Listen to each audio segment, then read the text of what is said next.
Hey, Mike. Yeah, what's happening? Let's face it, running a small business is a roller coaster of emotions. The reality is there's no way to completely avoid the chaos, but the people, processes, and systems you built into your business can be the difference between thriving and sinking. Yeah. If you're a business owner or entrepreneur feeling the chaos creep into every area of your life, you need the Organized Chaos Podcast, hosted by Trainio founder and CEO Chris Ronzio. You don't need another podcast with thought leadership fluff. You want practical entrepreneurial advice that can help you build a better business today and get back time to do more of the things you love. You see, every weekday, Chris shares bite-sized topical episodes on small business leadership, people management, productivity hacks, and entrepreneurship. And it doesn't stop there. On Fridays, they feature exclusive interviews with today's top founders, authors, and the leader in the space. Names like Sam Parr, the founder and CEO of The Hustle, the author of Scaling Up, Vern Harnish, and Shark Tank host, Damon John. Join the thousands of monthly listeners learning how to organize the chaos in their business. Available to stream on all podcast apps or click the link in the show notes. Broadcasting across the nation from the East Coast to the West, keeping you up to date on technology while enjoying a little whiskey on the side. With leading-edge topics, along with special guests, to navigate technology in a segmented, stylized radio program. The information that will make you go, Pull up a seat, raise a glass with our hosts as we spend the next hour talking about technology for the common person. Welcome to TechTime Radio with Nathan Mumm. Welcome to Tech Time with Nathan Mumm, the show that makes you go, Technology News of the Week, the show for the everyday person, talking about technology, broadcasting across the nation with insightful segments on subjects weeks ahead of the mainstream media. We welcome our radio audience of 35 million listeners to an hour of insightful technology with a little whiskey on the side. I'm Nathan Mumm. Welcome to our show today. We live stream during our show on 5 of the most popular platforms, including YouTube, Twitch.tv, Twitter, Facebook, and LinkedIn. We encourage you to watch us live or visit us at techtimeradio.com.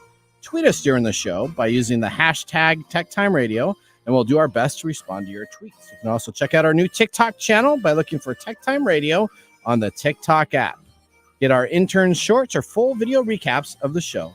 And again, always visit us at techtimeradio.com for show information. I'm your host, a technologist with over 30 years of technology expertise working for Fortune 500 companies across the country. My co-host here, Mike Roday, is an award-winning author, originally from Arizona. Mike is a human behavior expert living in the Seattle area with a master's degree in forensic psychology. Mike helps me from geeking out while providing an insight into human behavior and how it interacts with technology. We are two friends from different backgrounds, but bring the best technology show possible every week for our family, friends, and fans to enjoy. We have a little extended weekend here, that Labor Day weekend. Yeah, it's already over. It is already over. Everything's How'd back. that Ready to happen? go. You know what? You get that extra day off and you totally forget that you have to get in tune of everything else. We didn't have a production show meeting, so today's show is written all by Nathan Mumm. So, oh boy, you cross your fingers and then hopefully it comes together. That might right? be a disaster. That's right. That's all right. Well, now that we got everything ready, let's get ready to start today's show. Now on today's show. Today on Tech Time with Nathan Mumm, Facebook is shutting down its Nextdoor clone next month. We're going to be talking about that. No way. Yeah, Meta gets fined $400 million for failing to protect kids' privacy No way. on Instagram. All these are just non-shockers to you, aren't they? No. Brazil orders Apple to suspend iPhone sales without a charger. That's a very interesting article. And the Amazon, The Lord of the Rings of Power, better than expected, or did it not meet expectations? Like everything in the universe today, it has blown up both sides of that river. It has. We're going to be talking a little bit about that, and then we have a special guest, Eric Olson, the founder of Consensus, is going to join the show, and we're going to look back at what happened on September 7th, 1998. What happened in 1990? Well, we're going to talk about that in our look back technology this week. Is that like some sort of Was that? Don't spoil it. In addition, boy band phase. no. Was that There was lots of boy bands back then, but then we have our standard features, of course, our technology fail of the week. This technology fail of the week is very interesting. It's going to scare all of you if you're in Colorado. Let me just tell you that. I think I don't know. I don't know. I think people already heard about this one. Okay, well, we're going to talk about that. We got This Week in Technology. We got maybe a Nathan Nugget, and of course, our pick of the day, whiskey tasting. So sit back, raise a glass, and welcome to Tech Time with Nathan Mumm. Now it's time to start the show with the technology fail of the week, brought to you by Elderberry Boost. Get your Elderberry Boost today at elderberry-boost.com. Mike and Odie, let's see if you go WTF to our TFW. This week's fail comes to us from Colorado. Thousands of Excel ex-CEOs, the company's name, customers were locked out of their thermostats during an energy emergency. That's what it's classified as. 22,000 people lost control of temperatures in their homes for hours Tuesday last week. Mm-hmm. So essentially, this company, during the dog days of summer... 22,000. Yeah.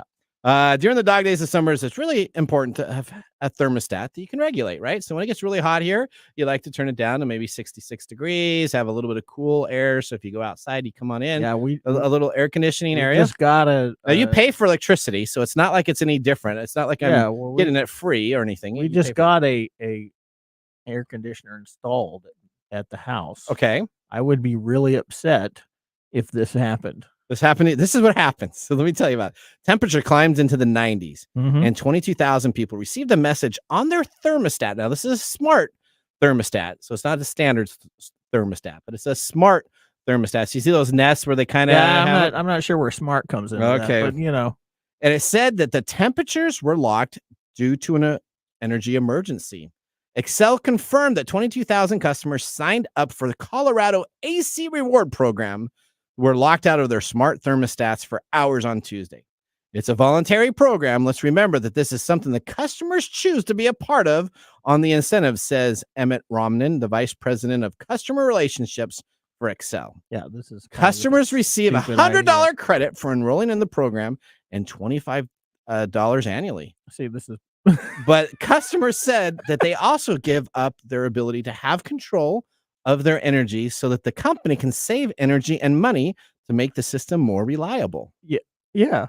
Let's make it reliable. Let's wait till things are so hot that people are dying and they can't adjust their thermostats. So essentially, so these smart thermostats, these are the people that signed up for this program, right? Well, okay. So now there's other thermostats that people. Yeah, but there are questions about this. Okay. First, did they realize what they were signing up for? Because we both know that some of this mumbo jumbo in these contracts make no sense at all.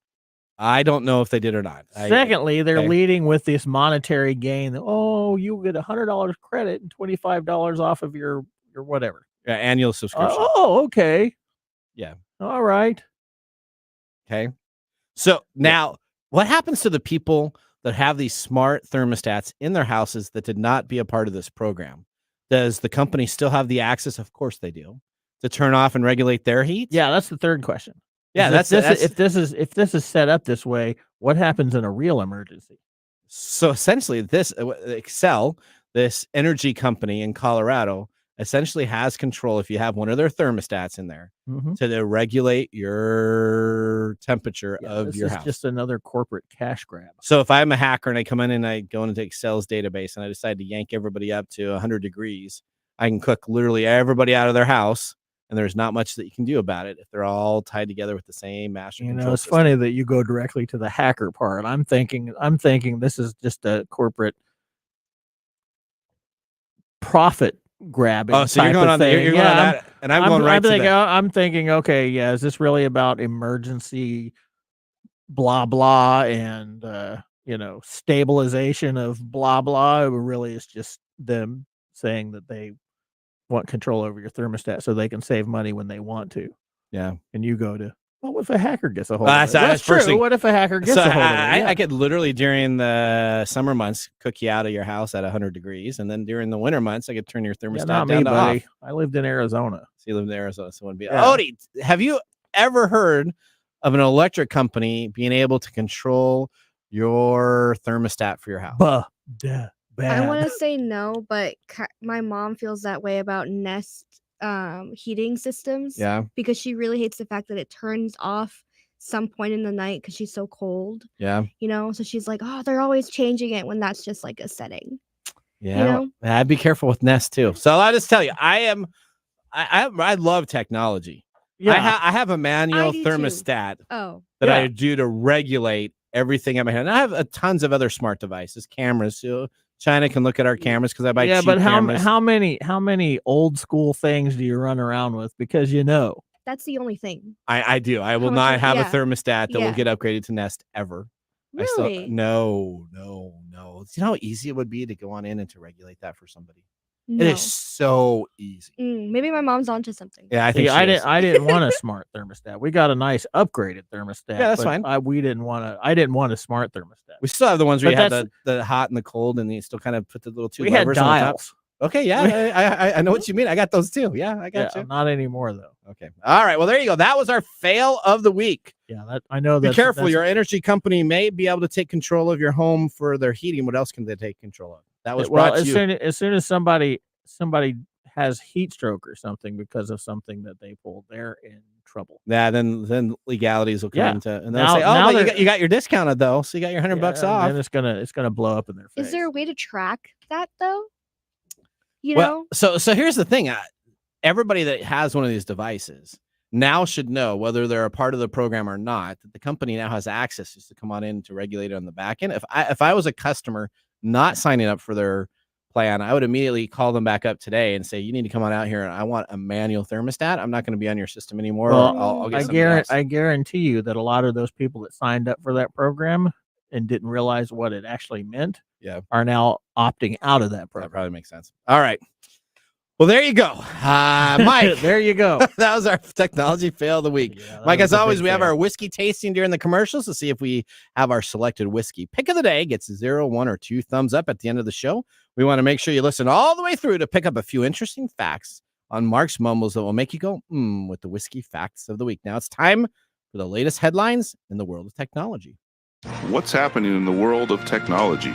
This is our top stories in the first 5 minutes. All right, story number 1. Guess what? What? What's that? What? Go ahead. Okay, here we go. I'm just saying this is what we're going to lead with. Yeah, you probably knew it was coming. Yeah, J.R.R. Tolkien, Middle Earth is at it again. We have a few snippets of audio to set the stage. You have been told many lies of Middle Earth. Today, our days of peace begin. We thought our joys would be unending. We thought our light would never dim. The skies are strange. There can be no trust between hammer and rock. Eventually, one or the other must surely break.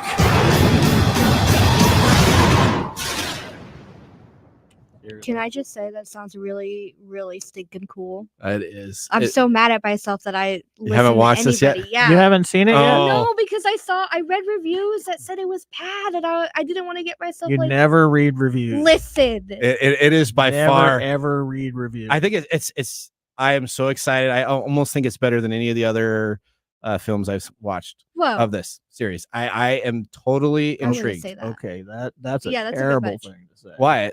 It was much better than The Hobbit. The Hobbit. The Hobbit is just like a throwaway. Yeah, okay. You just don't acknowledge that whatsoever. There would absolutely be none of this if it weren't for the original. Okay, that's true. J.R.R. Tolkien rules them all with the release of Amazon's The Lord of the Rings. The Rings of Power set off the sprawling, epic fantasy credentials right off from the beginning. Now, the Prime Video series arrived under a staggering weight of expectation in 2017 when Amazon paid author J.R.R. Tolkien's estate, listen to this, $250 million, not for the rights to remake Lord of the Rings or The Hobbit, but to merely set a story with the author's world of Middle Earth. Financial advisors describe the deal as insane. Jeff Bezos, though, Empire has reportedly spent a further $462 million on the first season, which averages out to nearly $60 million an episode. The company says 25 million people worldwide watched The Ring of Power for its first day of release. I didn't watch it on the first day. I watched it on like day 3. Well, I watched it the day after. Okay, so it essentially debuted across the United States and Prime Video. And of course, Elon Musk, our buddy, has some thoughts on Amazon's new Lord of the Rings series. So, we like to cover them each week. So here's what we got. Yep. So he says on Twitter Monday, August 5th, Musk tweeted out, Tolkien is turning in his grave. He then alluded that it's taken by complaints. Almost every male character so far is a coward, a jerk, or both. Only Galadriel is brave, smart, and nice. And just for good measure, Musk ended the thread with a non-sequential complaint about the plethora. Non-sequitur complaint about the plethora of bots. Oh, there's that word. In his reply. Then again, all publicity is good publicity. If Musk's 105 million followers on Twitter are convinced by his tweets, then even hate watching The Rings of Power will include more eyeballs for the videos for Bezos. Yeah, there you go. So that's kind of, so he doesn't like it at all. No, there's so much. Why don't you like it? I thought it was great. I thought it was okay. I wasn't excited about it as much as I was when the original Lord of the Rings thing was, but things have changed since then. Okay. But it's not bad. It just sort of everything is brought down by all the stupid criticisms that people have to say about these things. So I didn't listen to any of them. I didn't read any of the stuff. I watched the first 2 episodes with no other ancillary stuff. And then I literally spent hours on the internet looking at all the criticisms. Looking at which characters which. They got the stranger here and they got this guy on this boat here. So trying to figure out who is who. Yeah. So it was pretty interesting. All right. Well, I think you got story number 2, Mike. Yeah. So a few months ago, we talked about Instagram. Remember that? We talked about how Facebook/Meta was rolling out this Instagram and doing all these protections for kids and yada, yada, blah, blah. Yep. Well,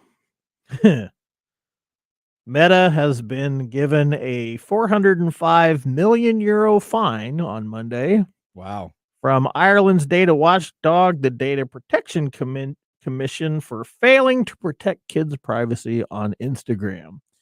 Okay. And what are a couple of those issues of that? It's partly based on the fact that Instagram had allowed children to operate business accounts on its platform. Instagram business accounts show the account holder's name, phone number, and email address, meaning that data was exposed. It also found accounts of 13 to 17-year-olds that were set to public as their default setting. So that means anybody can get to them then. So these can be viewed by anybody that is looking. Correct. Right. The fine was given to Instagram this past Monday because of that. And of course, a Meta spokesperson in a statement said, this inquiry is focused on old settings that we updated over a year ago, probably when we talked about it. And we've since released many new features to help keep teens safe and their information private. While we're engaged fully with the DPC throughout their inquiry, we disagree with how this fine was calculated and intend to appeal it. Okay, so let's talk about this. So Meta did change their settings by default. They did it about a year ago, but that's not the problem. The problem is I created an account 2 years ago.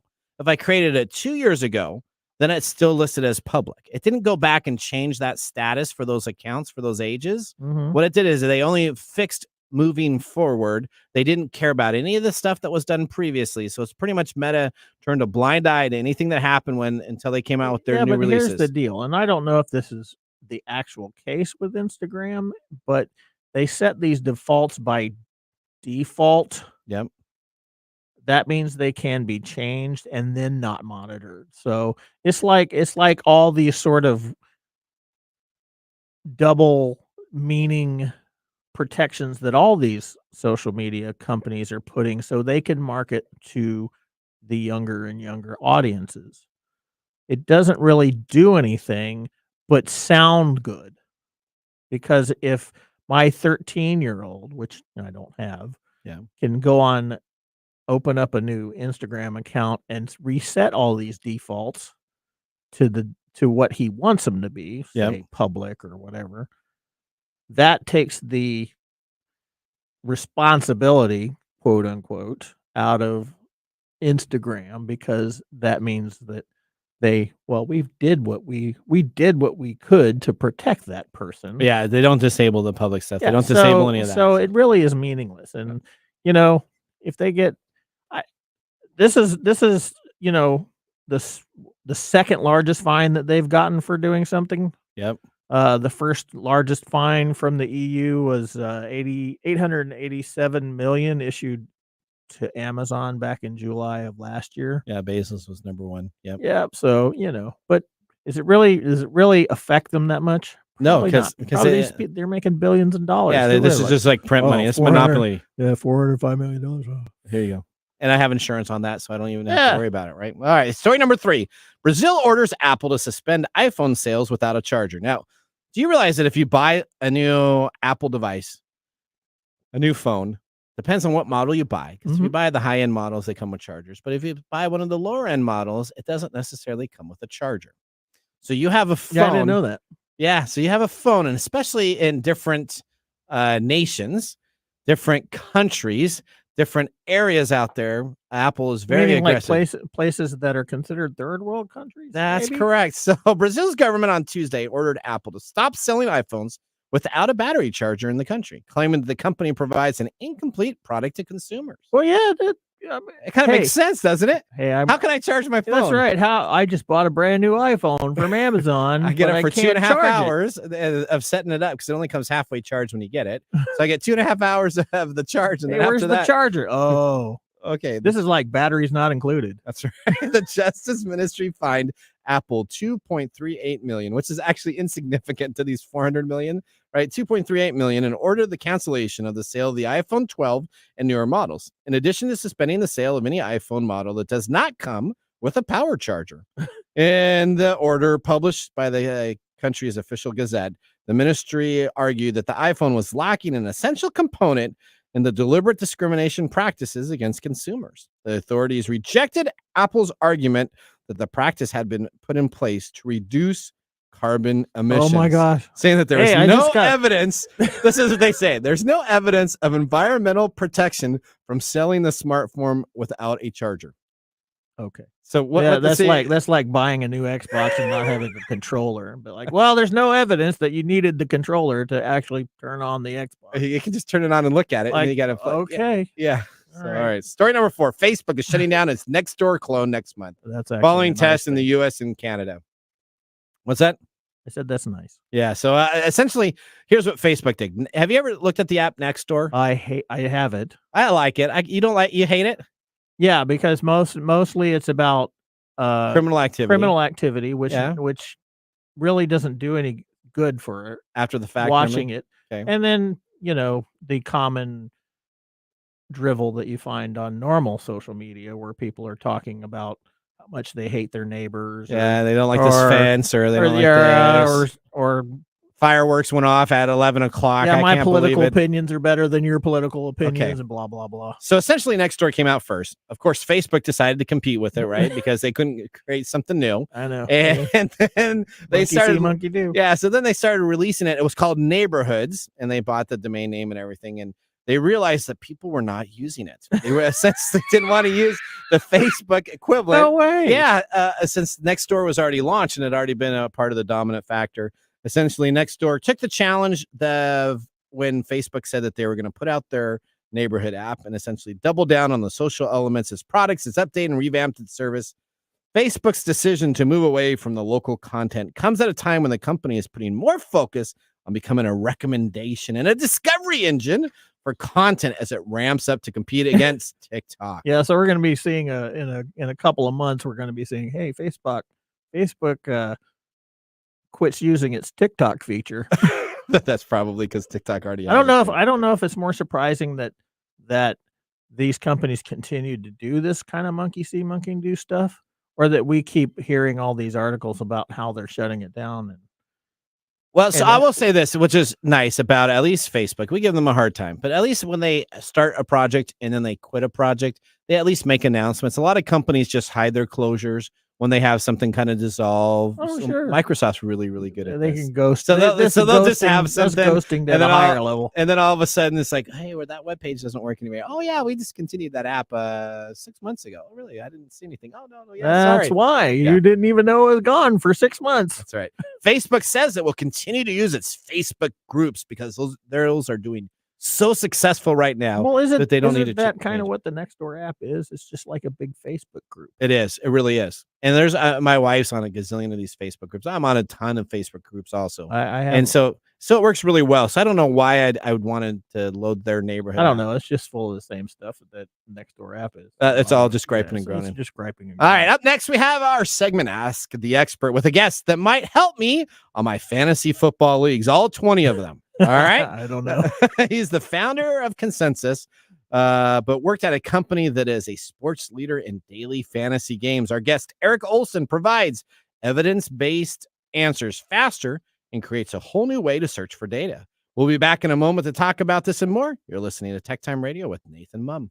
Hey, Mike. Yeah, what's happening? Did you know for every $1 spent on email marketing, you receive $36 in return? That's pretty awesome, right? Yeah. But it's all so complicated. All those advanced tools and features, you don't know how to approach them at all. What if there was an email marketing platform where you don't have to rack your brains to get started? A tool that's not overloaded with unnecessary features you don't want to pay for, and believe it or not, has a support team available 24/7, even on the free plan. There is a solution, Mike. Let me introduce you to Sellzy, a tool that makes email marketing as easy as 1, 2, 3. With Sellzy, you can launch your first campaign in 15 minutes. No coding required. A very easy to use, intuitive email builder with over 300,000 gifts and stickers to choose from, and 500,000 plus free stock images, a customizable countdown timer, and more. Create emails for any business goal, from e-commerce to nonprofits. Easily create automated email sequences for your business. Get 24/7 support via chat, email, and phone, even on the free plan. Sellzy has just launched a special deal. You can now get a lifetime access to all Sellzy features for just $49. All the core features, unlimited emails, automation, segmentation, advanced analytics for the price of 10 lattes. Sellzy is the easiest way to start selling with emails. Try it now. Click the link in this episode description on TechTime Radio to get that special deal. No commissions or hidden fees. To learn more information, visit them at the simple and easy site to remember. Just go and visit Sellzy.com. That's SELZY.com. The easiest way to send emails.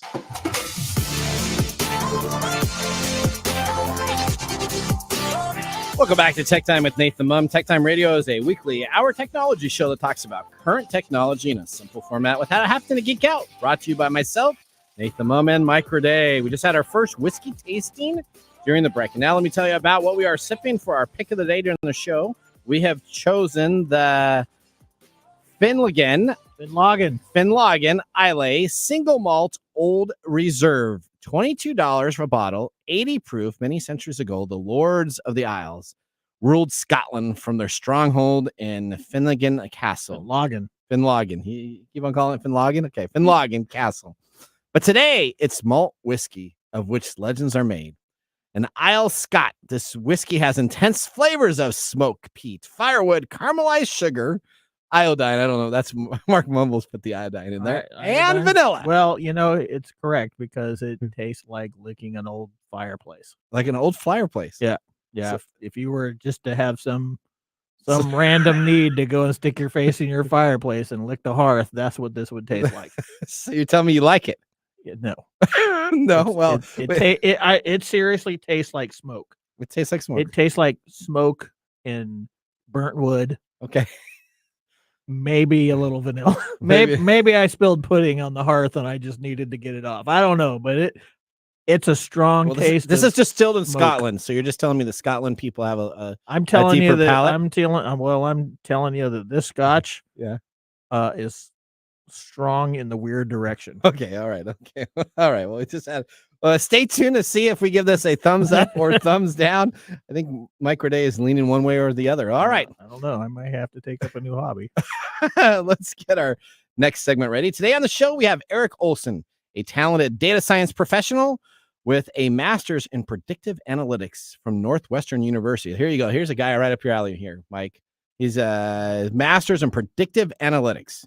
Before That has nothing consensus, to do with forensic actually, psychology? Actually, Probably it does does. a little bit. Yeah. It does a little bit. All right, because I have to make predictions based on behavior. There you go. Before consensus, Eric worked at the sports entertainment company DraftKings, where he was an analytics specialist building predictive machine learning models, and is now the founder of Consensus, providing evidence-based answers faster. Let's start this segment. This is a segment we call Ask the Experts. All right, Eric, welcome to the show. So, where are you joining us from? I am in rainy Boston right now. It's about 6:30 our time. Okay, well, welcome to the show. We Now, normally say we're in rainy Seattle. I know. it's a beautiful out right now. It's a beautiful day, so I don't know. All right, well, last night I had my big fantasy football draft, so I got TB, my buddy Tom Brady. You know, I have a big man crush on him, and so I should be in good shape. Now, it says that you worked for DraftKings, so this means you're a football expert, right?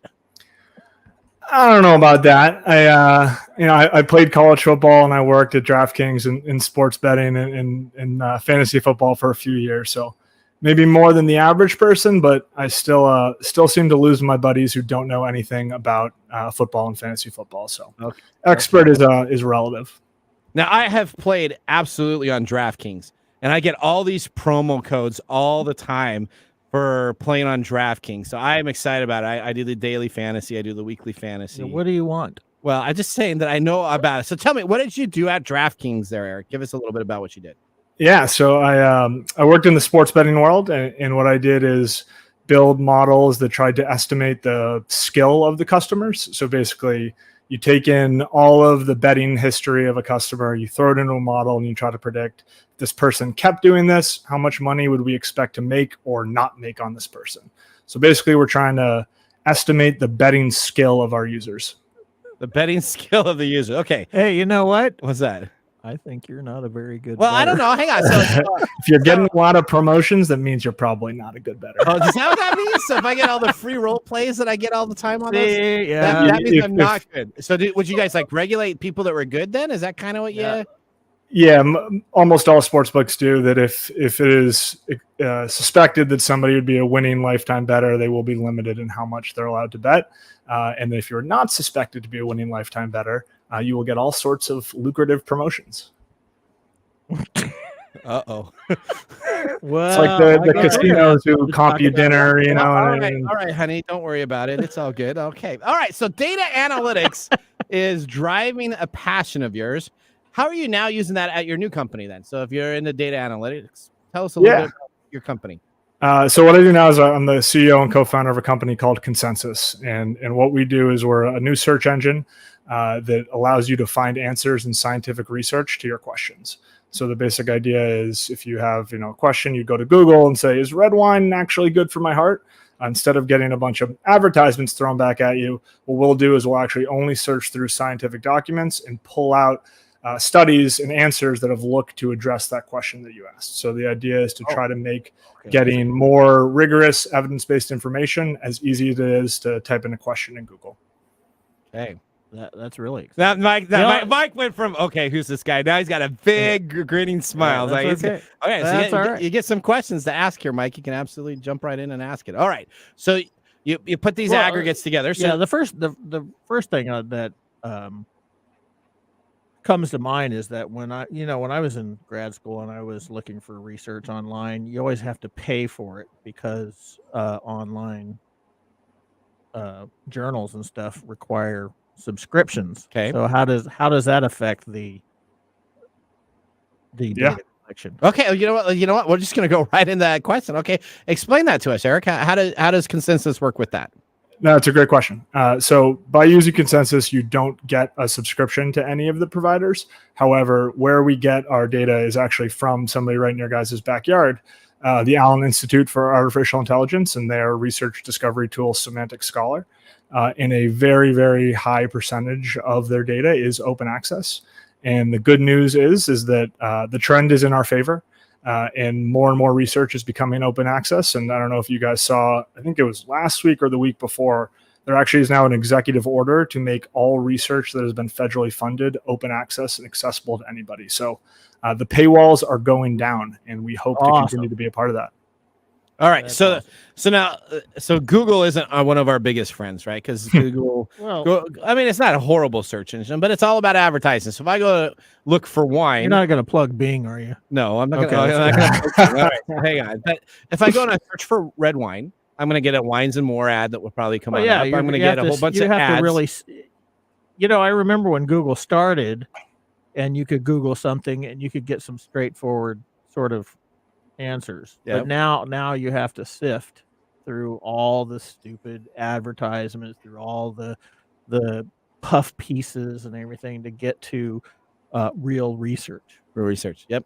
So tell us a little bit about your company, Consensus, how your search algorithm is going to work. Are you guys going to be a website that I can go search on? Tell us a little bit more about that, Eric. Yeah, so we're actually launching publicly this week, so you can go and access our product at consensus.app and type in a query yourself to see how it works. But yeah, basically the way it works is that we've hired a bunch of scientists to go through research papers and annotate papers. So they go through and they mark up and they say, when are authors stating their claims? When are they making a conclusion based on the evidence of their study? And they go through thousands of papers and mark those up. You can then feed all those annotations to machine learning models and say, hey, look for the patterns of what it looks like when authors are stating their conclusions or stating something that could be an answer to a question. We then are able to train models to go through and find those in hundreds of millions of papers, pull them out, and then build a search engine over top of those claims that allows us to say, a user to now type in a question and go try to find an answer in a research paper that matches that question. Does this process also differentiate between those research papers that have been already peer reviewed and those that are just published to all these kind of, fly by night places? Yeah, so the vast majority are peer reviewed. Again, the data that we have is from Semantic Scholar. So whatever gatekeeping they do for their data set is what we're subject to. The vast majority there are some things that are from like conferences that are typically fairly reputable as well, but may not be actually, technically peer reviewed. But the vast majority of the data set is peer reviewed. So if I do a puff piece, because all these companies do these puff pieces, right? So is red wine, we'll take that example. Is red wine good for you?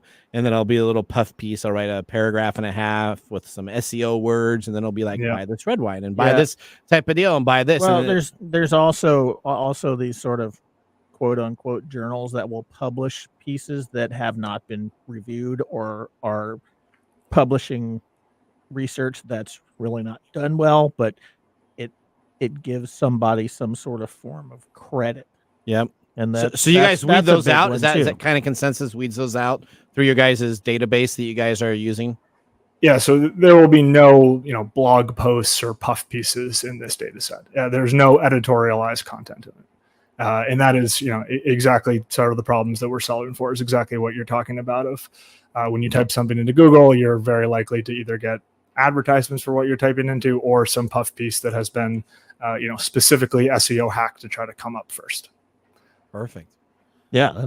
That's exciting. That's exciting. So I knew you were going to like this. Yeah. And that's because, we didn't talk about any of this, so I had no idea who was on the radio. I know, because I did it because it was a weekend. We didn't do our normal Monday type of deal. Okay. But, this is where I'm excited. All right. I'm excited. You're excited? You're excited. I love to hear it.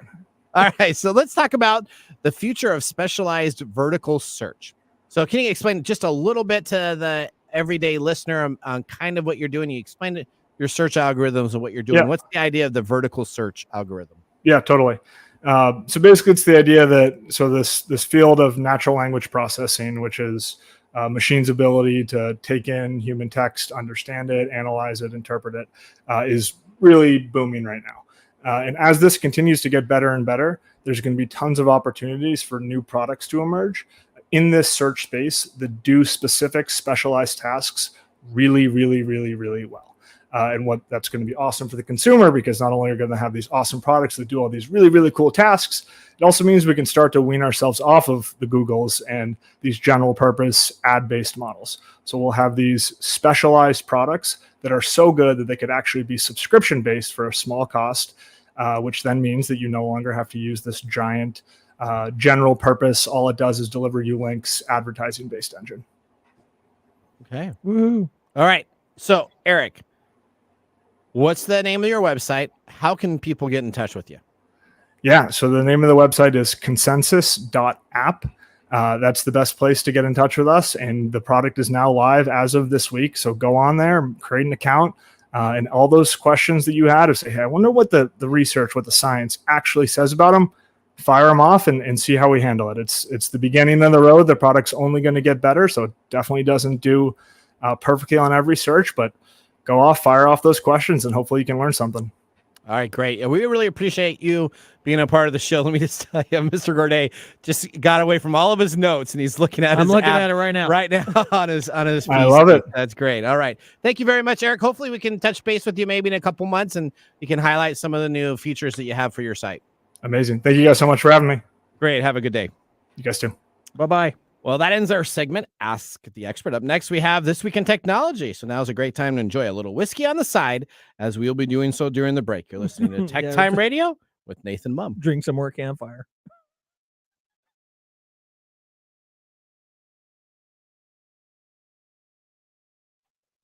Uh-oh. Okay, well, did you say it froze? Computer froze, so we're not going to commercial break. All right, so I guess you better keep talking. I guess we're going to keep on campfire. All right, so here's what we got. If our computer was to play, I broke it by looking up stuff on Consensus. Yeah, I guess you did. It says about forensic pathology. So let's start our next segment, what is happening in This Week in Technology. September 7th, 1998, Google files for incorporation. Larry Page and Sergey Brin file incorporated papers in California on a Friday for Google. The date of the official incorporation would not be marked on that Friday, but instead marked on Monday, September 7th. Starting out as a privately held company, Google would hold their IPO about 6 years later on August 19, 2004. The company has since rapidly grown to offer a multitude of products and services beyond Google search, many which hold dominant market positions. These products addressed a wide range of use cases, including email, which is known as Gmail, navigation, which is Maps, cloud computing, their Google Cloud, web browsing, Chrome, video sharing on YouTube, operating system, Android, cloud storage, which is called Google Drive, language translation, maybe you've heard of Google Translate, photo storage called Photo, and video call services called Meet. A smart home system called Nest, smartphones which we talked about, smartphones called Pixels, and a wearable technology Fitbit, along with the gaming studio Stadia. This is just a list of the few of the items the company that started with search now dominates in. How many of these products do you use each and every week, Mike? Out of that list, I probably use half of those. Yeah, I use them. I use YouTube. I don't use Nest. You don't use Nest, though. That's good. I used to use Fitbit, but I probably need to use Fitbit a little bit more. I have Fitbit. All right. Well, don't carry it with me. Okay. Well, that was This Week in Technology. If you ever wanted to watch some Tech Time history with over 2 years of video, podcasts, and blog information, you can visit techtimeradio.com to watch our older shows or join our Tech Timers Facebook group to talk with us all live all the time. We're going to take a commercial break. When we return, we have What We Found on the Web fall TV sci-fi series to look forward to. We'll see you after this break. Hey, Mike. What? Have you heard of elderberry? Only in reference to a Monty Python movie. Well, let me tell you, Elderberry Boost. Again, that's elderberry-boost.com. Elderberry Boost. Yes, Mike, that's Elderberry Boost. You can choose organic Elderberry Boost, that 8-ounce size. It's available on sale right now at $11.99. But you're listening here right now on Tech Time Radio, so you need to go to Elderberry. That's ELDERBERRY-boost.com and get some today. Elderberry Boost. Elderberry is an all-natural organic immune system booster and antiviral. Elderberry is known to actively fight against viruses, including colds and the flu. It also works as a natural remedy for allergies, cancer, digestion, heart disease, high cholesterol, headache, toothache, weight loss, and reduced inflammation. It's a natural and healthy diuretic and has many antiviral properties. While it is famous for fighting the flu, it is effective for any illness. Elderberry Boost was created to provide a quality organic elderberry to their customers. After searching years ago for a perfect elderberry syrup, none could be found, so they essentially created their own homemade recipe. If you would like to get 15% off your first order of Elderberry Boost, just put in the discount code TechTime at checkout. Again, that's elderberry-boost.com. Elderberry Boost. Hello, my name is Arthur, and my life's work is connecting people with coffee. Story Coffee is a small batch specialty coffee company that uses technology to connect people to each product resource, which allows farmers to unlock their economic freedom. Try our Medium Roast Founder Series coffee, which is an exotic bourbon variety that is smooth, fresh, and elegant at storycoffee.com. That's STORI coffee.com. Today you can get your first bag free when you subscribe at storycoffee.com with code TechTime. That's STORI coffee.com. Hey, Mike. Yeah, what's happening? Did you know for every $1 spent on email marketing, you receive $36 in return? That's pretty awesome, right? Yeah. But it's all so complicated. All those advanced tools and features, you don't know how to approach them at all. What if there was an email marketing platform where you don't have to rack your brains to get started? A tool that's not overloaded with unnecessary features you don't want to pay for, and, believe it or not, has a support team available 24/7, even on the free plan. There is a solution, Mike. Let me introduce you to Sellzy, a tool that makes email marketing as easy as 1, 2, 3. With Sellzy, you can launch your first campaign in 15 minutes. No coding required. A very easy to use, intuitive email builder with over 300,000 gifts and stickers to choose from, and 500,000 plus free stock images, a customizable countdown timer, and more. Create emails for any business goal, from e-commerce to nonprofits. Easily create automated email sequences for your business. Get 24/7 support via chat, email, and phone, even on the free plan. Sellzy has just launched a special deal. You can now get a lifetime access to all Sellzy features for just $49. All the core features, unlimited emails, automation, segmentation, advanced analytics for the price of 10 lattes. Sellzy is the easiest way to start selling with emails. Try it now. Click the link in this episode description on TechTime Radio to get that special deal. No commissions or hidden fees. To learn more information, visit them at the simple and easy site to remember. Just go and visit Sellzy.com. That's SELZY.com. The easiest way to send emails. And now for Mark's Mumbles.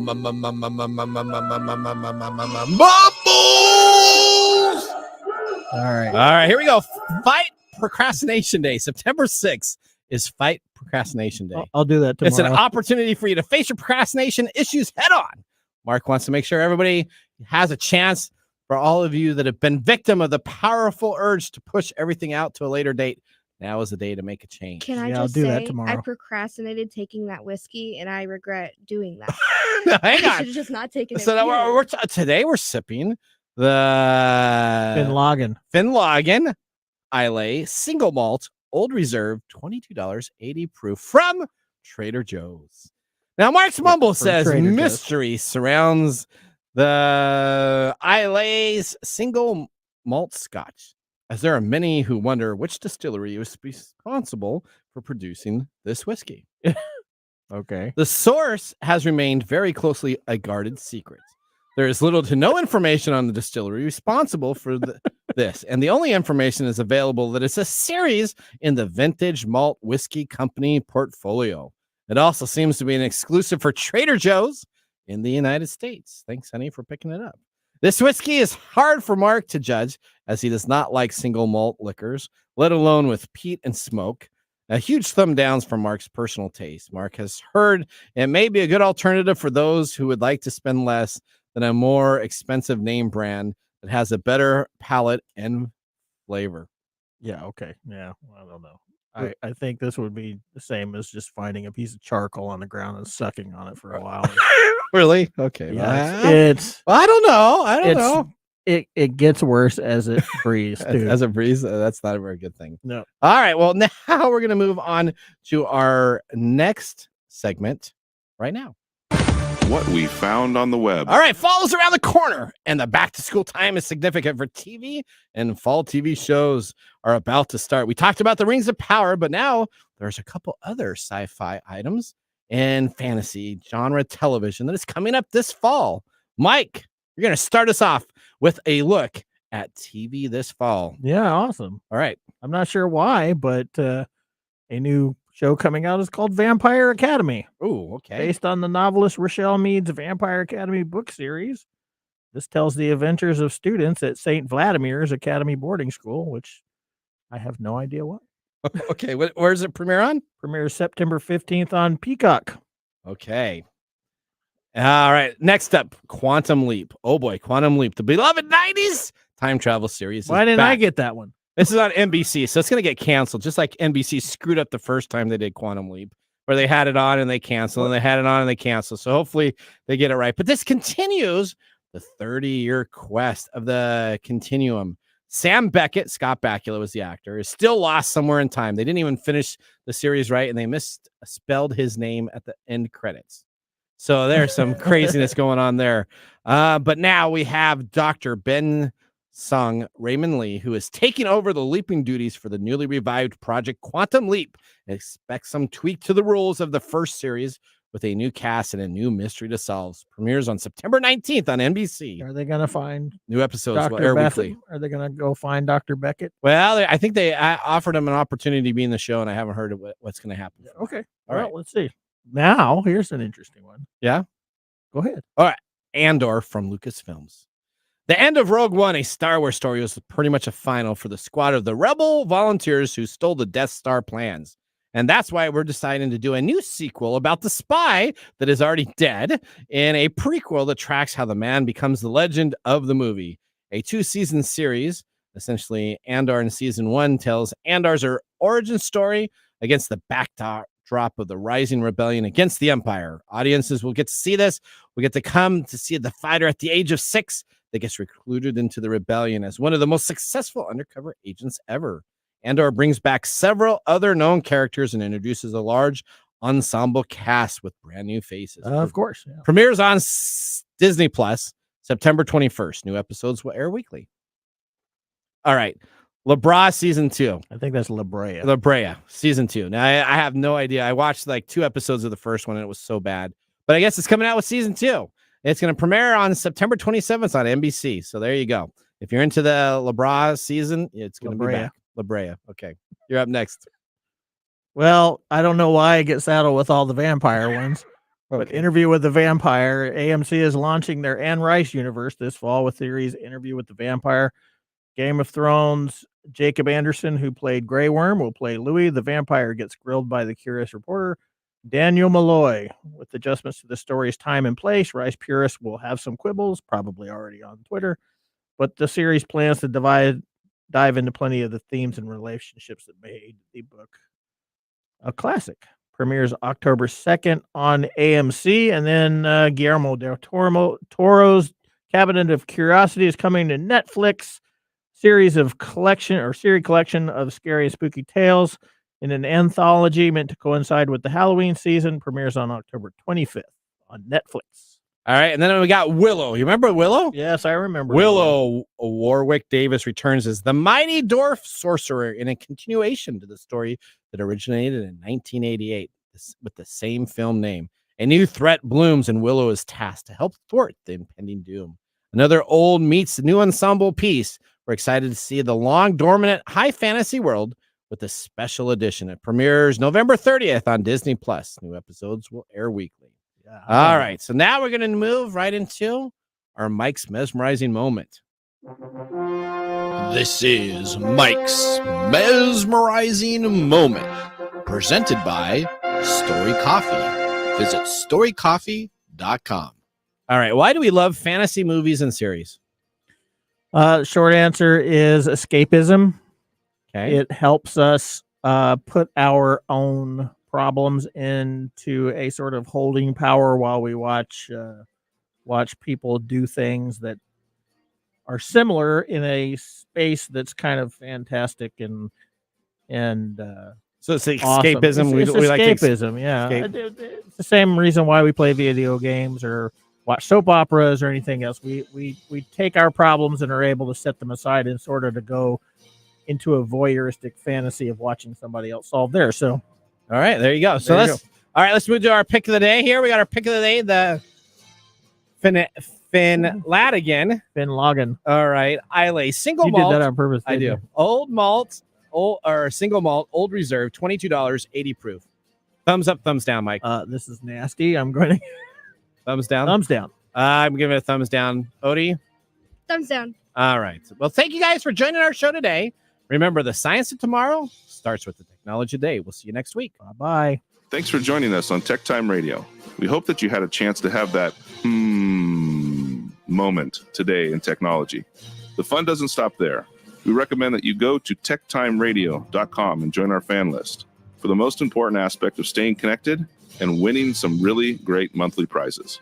We also have a few other ways to stay connected, including subscribing to our podcast on any podcast service, from Apple to Google and everything in between. We're also on YouTube, so check us out on youtube.com/techtimeradio, all one word. We hope you enjoyed the show as much as we did making it for you. From all of us at TechTime Radio, remember, Mumm's the word. Have a safe and fantastic week.